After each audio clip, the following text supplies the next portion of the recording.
नमस्कार, मी मनीषा जयप्रकाश. आपण पाहत आहात लोकसंदेश न्यूज. पाहूया आजच्या सविस्तर घडामोडी. ओझरडे पंचायत समिती गण हा मकरंद पाटील यांचा बालेकिल्ला म्हणून ओळखला जात असला तरी यावेळी या गणात राजकीय चित्र बदलताना दिसत आहे. राष्ट्रवादी काँग्रेस पार्टीच्या उमेदवार कुमारी हर्षदा सुधीर फरांदे यांना महिला वर्गातून मोठा आणि उत्स्फूर्त प्रतिसाद मिळतो आहे. त्यामुळे लढतीला चुरशीचे स्वरूप आले आहे.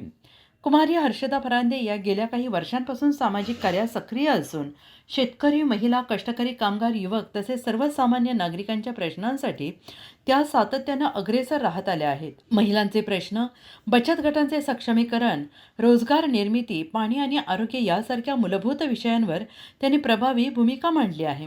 ओझरडे गणातील विविध गावांमध्ये सुरू असलेल्या संपर्क दौऱ्यात त्यांना महिलांचा उत्स्फूर्त प्रतिसाद मिळत असून घराघरातून पाठिंब्याचा सूर उमटत आहे.